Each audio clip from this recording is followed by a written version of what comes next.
بیماریوں کی روک تھام کے امریکی ادارے CDC کے مطابق سیاہ فام اور ہسپانوی نژاد کمیونٹیز میں کووڈ سے متاثر ہونے کا اور اس کی شدت سے ہسپتال پہنچنے کا امکان دوسرے شہریوں کے مقابلے میں 3.5 گنا زیادہ ہے۔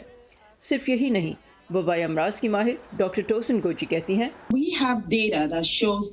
ہمارے پاس ڈیٹا موجود ہے جو ظاہر کرتا ہے کہ ان کمیونٹیز کو زیادہ خطرہ ہے، اور ہم یہ بھی جانتے ہیں کہ ہائی بلڈ پریشر، ذیابیطس اور موٹاپا وہ عوامل ہیں جو کووڈ-19 ہونے کی صورت میں سنگین بیماری کا خطرہ بڑھا دیتے ہیں، اور یہ تینوں امراض سیاہ فام اور ہسپینکس میں زیادہ پائے جاتے ہیں۔ امریکی وفاقی محکمہ سینٹر فار ڈیزیز کنٹرول یا CDC باقی آبادی کے مقابلے میں اقلیتی کمیونٹیز کی وبا سے زیادہ متاثر ہونے کی 5 بڑی معاشرتی وجوہ بتاتا ہے۔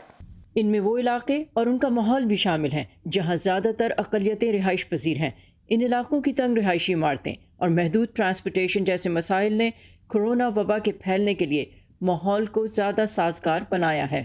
دوسری وجوہات میں صحت عامہ کے معیاری وسائل تک رسائی، کام کے شعبے اور ان شعبوں میں کام کرنے کے حالات، اقلیتی آبادی کی اکثریت کی آمدن اور تعلیم سے متعلق حالات شامل ہیں۔ ڈاکٹر ٹوسن گوجی کہتی ہیں افریقن امریکن لوگوں میں کووڈ ہونے کی صورت میں موت واقع ہونے کا خطرہ دوسری اقلیتی کمیونٹیز کی نسبت زیادہ ہے، اور اس لیے بھی ماہرین ان ہائی رسک کمیونٹیز کے لیے ویکسین لینا انتہائی اہم قرار دے رہے ہیں۔ لہٰذا اگر میں اور آپ ویکسین لیتے ہیں تو آپ نہ صرف اپنی حفاظت کر رہے ہیں بلکہ آپ اس وائرس سے محفوظ لوگوں کی تعداد میں بھی اضافہ کر رہے ہیں تاکہ ہمیں ہرڈ امیونٹی مل سکے۔ اس سے آپ کا خاندان مستفید ہوتا ہے، برادری مستفید ہوتی ہے، چرچ کی مدد ہوتی ہے کیونکہ لوگ وہاں جانا چاہتے ہیں۔ تو ہرڈ امیونٹی حاصل کرنے سے آپ جو کچھ کرنا چاہتے ہیں آپ کر سکتے ہیں۔ لیکن یہ اتنا آسان نہیں۔ اس کی ایک بڑی وجہ سیاہ فام کمیونٹی کا امریکہ کے صحت عامہ کے نظام پر عدم اعتماد بھی ہے۔ اس عدم اعتماد کے پیچھے سیاہ فاموں کے ساتھ صحت کے نظام میں روا رکھی جانے والی ناانصافیوں کی ایک تاریخ ہے۔ اور اس مطالعے کے دوران جو کچھ ہوا اس کا زخم نسل در نسل تازہ رہا ہے، لہٰذا لوگ اس بارے میں تشویش میں مبتلا ہیں کہ وہ ویکسین پر اعتماد کر سکتے ہیں یا نہیں۔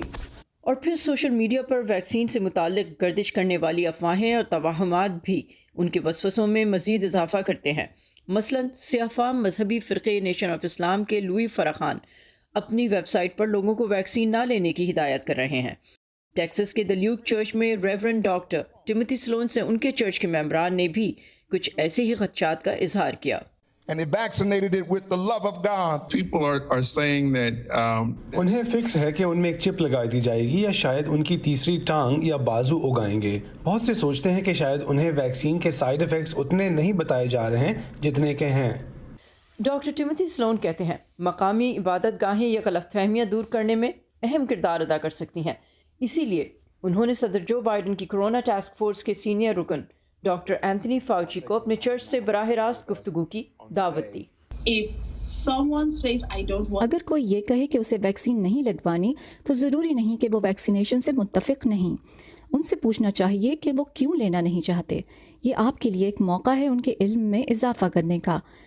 ریاستوں کی صحت عامہ کے اداروں کے ڈیٹا کے مطابق 16 امریکی ریاستوں میں اب تک صرف 3% امریکیوں کو کورونا کی ویکسین کی پہلی ڈوز دی گئی ہے، اور ویکسین لینے والوں میں سیاہ فام افراد کے مقابلے میں سفید فاموں کی شرح نمایاں طور سے زیادہ ہے۔